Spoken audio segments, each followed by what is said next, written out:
Hey, hey, hey. It's Filter Free Friday, y'all. Listen, I'm so glad y'all here.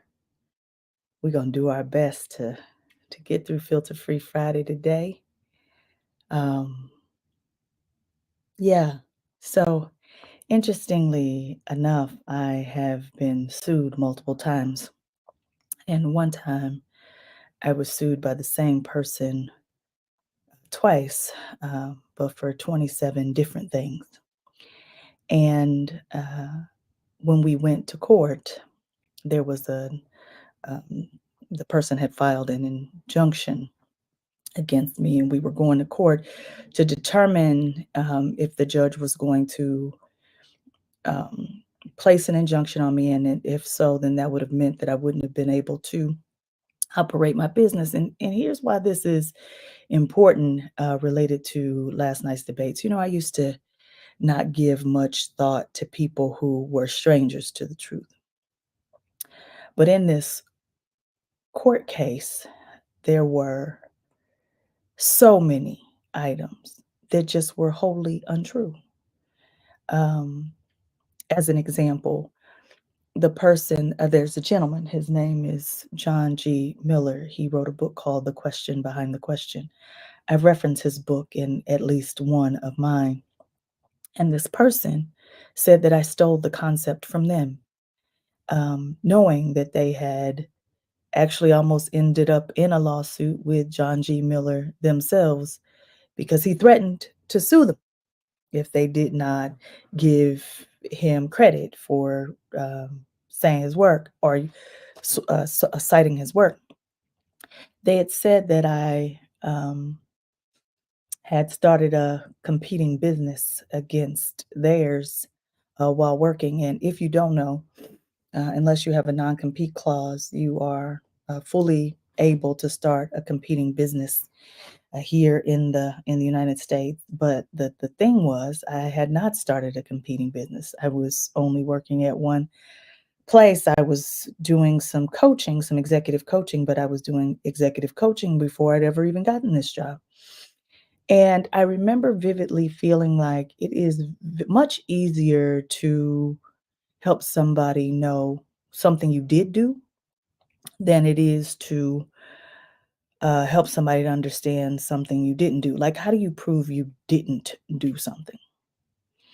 It is very easy for me to prove I did do something. Like, if you ask me, what work did I do yesterday? I can um, show you my call logs. I can show you my proposals I created. I can show you an article I wrote and emailed it.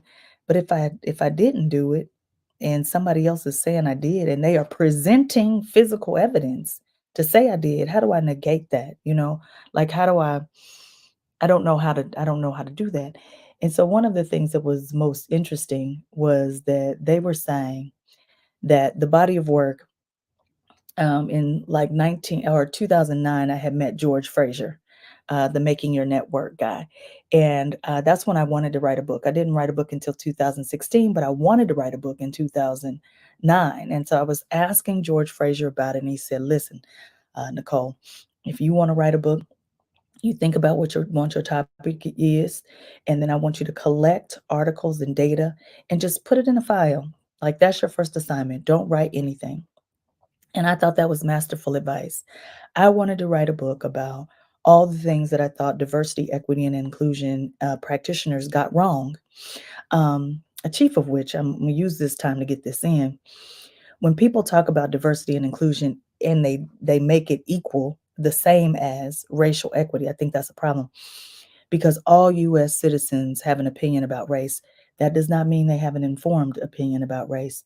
And so therefore, I find race to be more like an advanced course, like calculus, meaning um, everybody think they know how to do it, but they don't.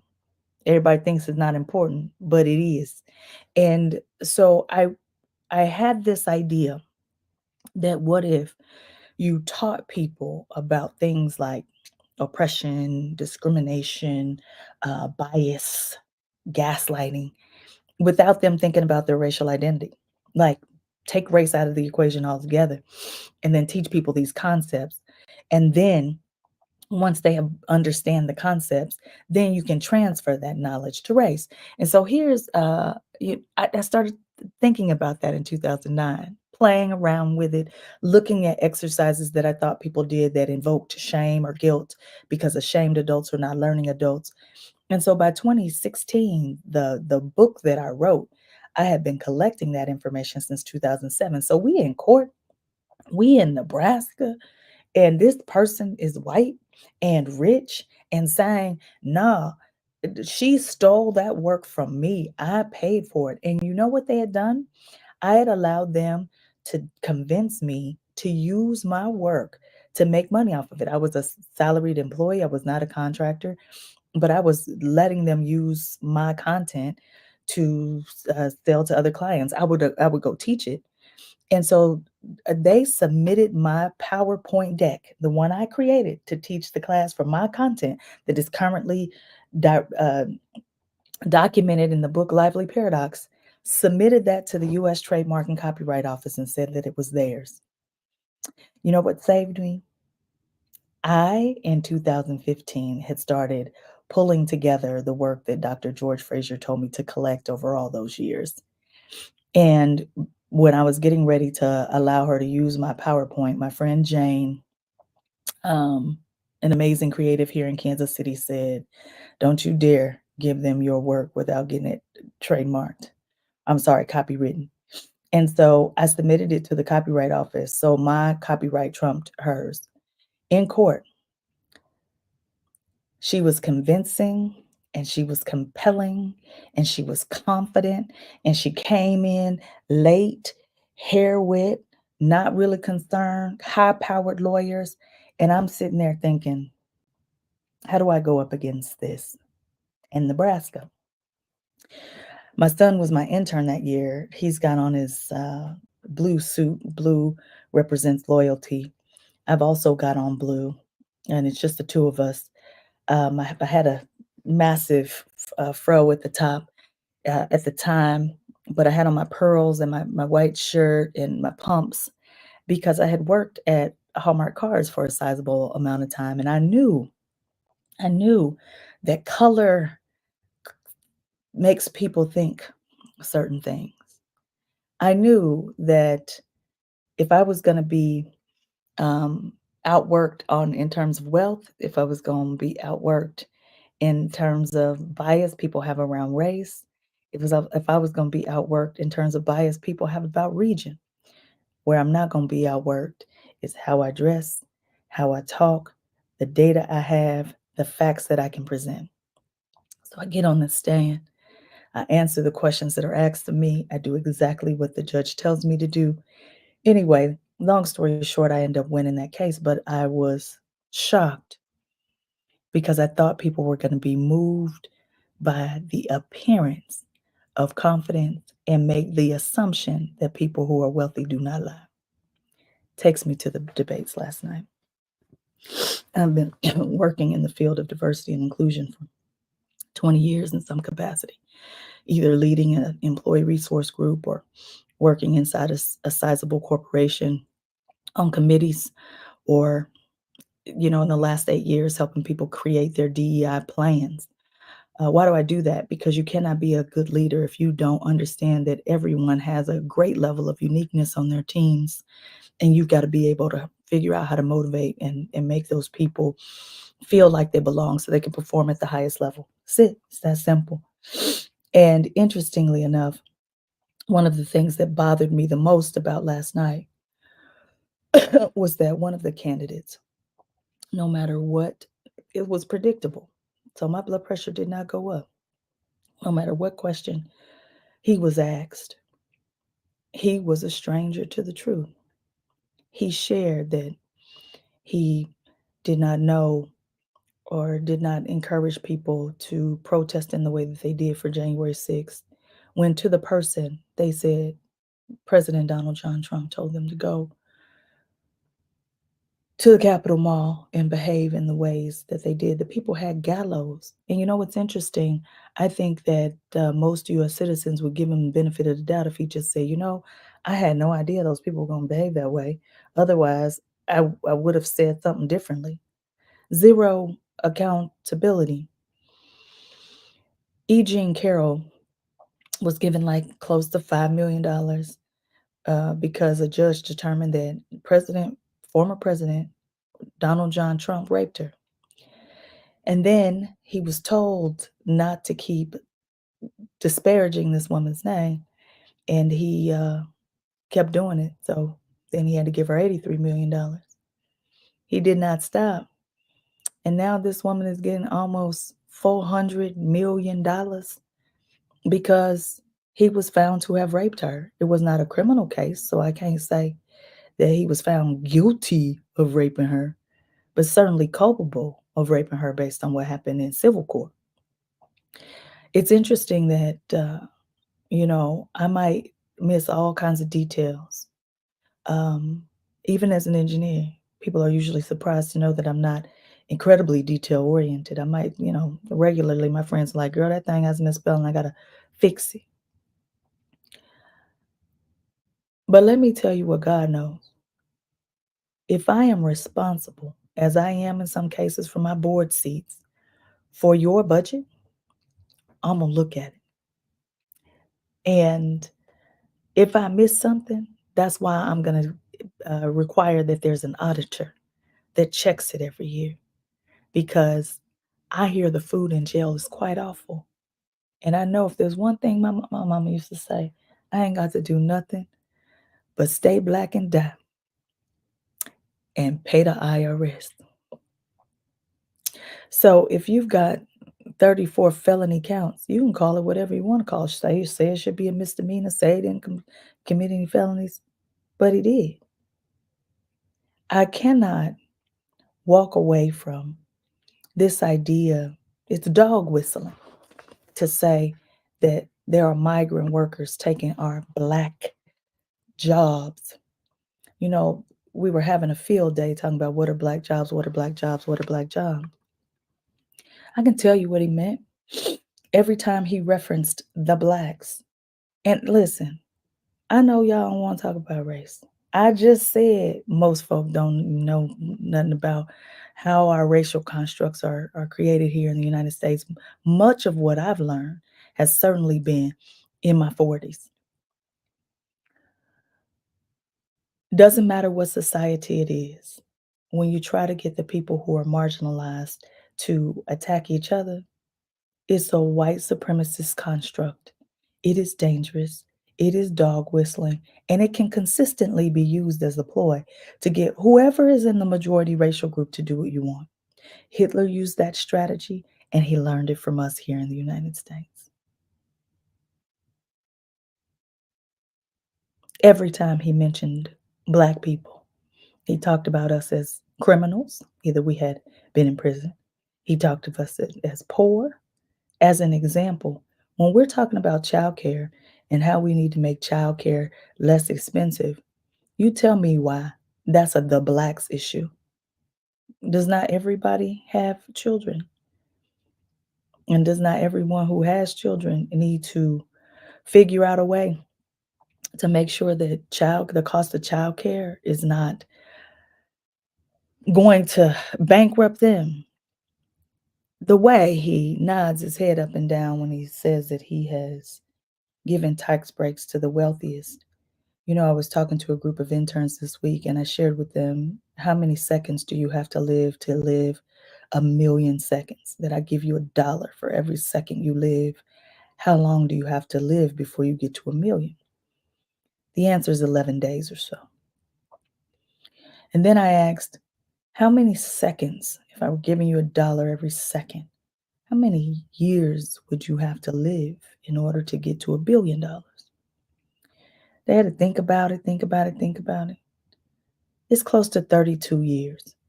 And so, what I think is interesting sometimes is that people put themselves in the category of billionaires. I hear it happen often. I belong to a couple of groups where people are, by all intents and purposes, wealthy, but they ain't $200 billion wealthy. They not $1 billion wealthy. And when you start talking about if I gave you $1 for every second you live, it take you 32 years to get to a billion. We just shouldn't even say millionaires and billionaires in the same sentence. It's almost like suggesting that some shoes I got at Walmart are like Ferragamos. They're just not nowhere in the same ballpark. And so when you think about people paying, being in a tax bracket that they pay single digit percentages and the middle class is being shrunk, how are you proud of that? So when we look at who won the debate, if we're just talking about who looked like the most confident, who did not stutter, that would be former President Donald John Trump. But what are the qualifications to being a leader in any, any nation? I would think that some level of ethics and integrity would be necessary. If there was another disappointment I had for the evening, it's this idea that 3 years makes the difference between being suitable and too old to do something. And, my favorite leader of all time is, God rest his soul, Nelson Mandela. Nelson Mandela was 75 years old when he took over the presidency of South Africa. Do I think that we need to make more space for young people to be able to lead in countries? Absolutely. But I think it's a dangerous place to be as a person who's used to being left out, left behind, and someone making a decision about me based on a characteristic like age that I can't be in that number. And empathy cannot sit on a bed of hypocrisy. A man I talk to almost every day is an octogenarian. I think his mind works just fine.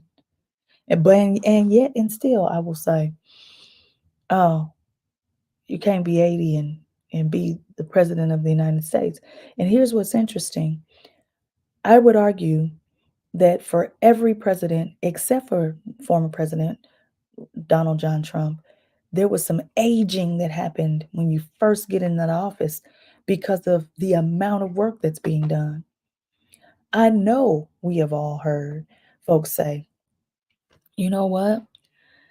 The man was on the golf course more than anybody else. He wouldn't read his briefings. He wouldn't read at all. And so when you consider that, it's no wonder he didn't age much while he was in office. There are people who are like, well, Biden should drop out. Listen, I'm a present day realist and eternal optimist. For all intents and purposes, we have a two-party system. There ain't no three-party system. You can do whatever else you want, but goodness does not win when you throw away your vote. I am never telling someone to vote for the best of the worst. I remember one of Khalid's instructors in high school said that Black people voted for Obama just because he was Black. I disagree with Barack Obama on several items, most importantly, his immigration stance. And yet, he was the best of the two options I have. If I wanted to create a viable third party system, it's not that it is undoable, but I need to start today to be able to have something 40 years from now that looks like it might even be possible. You can't start today thinking you're going to have a third party system ready to work 4 years from now. That ain't, child, please. And when I consider that 80 million United States citizens who were eligible to vote did not, that's your third party right there. I believe with everything in me that people are not these edge cases all over here with these ridiculous ideas, saying things like there are states that in the eighth and ninth month are killing babies. There's absolutely no examples of that because it would not be abortion. It would be called murder because that's what it is. That's what it is. And so last night, another one of my disappointments was that there wasn't a single question about Project 2025, which has been in place for 40 years, which is a 926-page document completely talking about dismantling the EPA, doing away with the Department of Justice, getting rid of the Department of Education. Just, you can't use words like diversity, equity, and inclusion. Not one question about it. And it's the leadership mandate, the conservative promise, Project 2025. I wouldn't have even known about it if it weren't for my white Jewish male friend who gave me a copy. You have two choices. You know, one of my friends, when I was younger, used to say, if you ain't involved in politics, because I used to be like, dude, I don't care about politics. You don't care about politics. You win this basketball game. The game is playing, and you just choosing not to dribble the ball. Some of us got to care about something. And I don't know what that something is. And people have been coming to me talking about, well, why do black people just give the Dems the vote? Let me tell you what. The reason you're able to sit around here, walking around free, making those kind of comments is because somebody held their nose and said, who is more likely to help us get closer to the incremental progress that might create something else? There was an analogy shared with me on Sunday that said, you understand childbirth. And while birthing Khalid was quite easy, the process, the entire pregnancy was awful. And this person said to me, they were like, the pain associated with childbirth, maybe there just got to be some pain before something is birthed. I love the analogy. Here's the problem with it. The reason why a person who is pregnant puts up with the pain of nauseousness, of hips hurting, of nothing fitting, of smells that make you sick, of being tired, of the stress and strain and stomach cramping of having a cervix dilate is because there's something baking in the womb. There's something that you are creating in the womb that makes it worth all the pain. You don't just say, I'm going to deal with all this pain and know you ain't birthing nothing in the womb. And this is my issue with people who act like we're doing Joe Biden a favor. President Joe Biden is going to be just fine because I bet he's in that billionaire category. If you have an issue with his age, he ain't going to be here that much longer. The rest of us going to have to live with whatever decisions we make, with whatever decisions we make. And while we on the topic of trying to get me to act like I'm just wasting my vote, let's look up your voting records. Are you voting on your school board elections? Are you voting for prosecutors? Are you voting in your local elections? Because I do. And it's public information. Or are you one of the 80 million that just sit back and scream into the atmosphere? I don't know. But while we're on the topic, Independence Day is next week. And before anybody come for me, I'm wearing my flag. I'm going to have my flag out. You know why? Because at present moment, I am a United States citizen. And what I will not allow anybody to do is to act like the red, the white, the blue, the 50 stars that represent the 50 states in this union belongs to someone else because they got white skin. It's my flag too.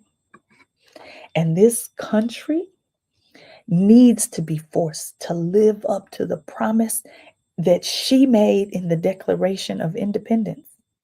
And who, if not us, it has always been Black people who have forced this democracy to be what she says she can be. And so on this here Filter Free Friday, all I can center is this. We have known that President Joe Biden has had a stuttering problem for the entire time that he has been in political office. Debating a stutterer has got to be one of the best things you can ever do. But you don't get to tell, did I feel like it was the best performance ever? Absolutely not. Again, I'm a present day realist, eternal optimist. Did it stumble over some word? Yeah, but are you surprised or disappointed? Why would you be surprised that a stutterer stutters? And I regularly have to remind people, especially those left out and left behind, look, don't do that to nobody else. Paulo Freire wrote a book called The Pedagogy of the Oppressed, and it is using the people who oppress you, using their tactics against other people. So you can do what you want, but I'm centering the time that I was sitting in a courtroom in Lincoln, Nebraska, with a federal case against me, 27 counts, against somebody who is looking confident, who is rich, who is all things that this country appears to value. And I'm standing listen, I have at least a dozen people I know who have had their student loans forgiven. Me, I know a dozen people who have had their student loans forgiven. Don't tell me I'm giving somebody my vote. I'm giving the vote to the person who it most closely aligns to my interest. And all of these ideas about picking a different candidate at this hour, do you understand how this works? Do you understand how this works? You don't decide that you're going to put up a candidate months before the primary, the general election, excuse me, and think you're going to win. What are you talking? What are we even talking about here? What are we talking about? It reminds me of LeBron James and the way we just argue with reality. The man is a billionaire and he's a storied athlete in the NBA, and his son might be lackluster. I don't play basketball, so I don't know. But I'll tell you this, he had the ability to get his son in the NBA so they could be together. It's called nepotism. And this system works. When this system bends and twists and turns for other people, President Donald John Trump had his daughter, his son-in-law, and his son working in the White House, and I ain't seen people nearly as upset as they are about Bronny James. Get it together. Get it together. Get it together. And no, I'm not running for political office. It's filter free Friday, y'all. We got work to do.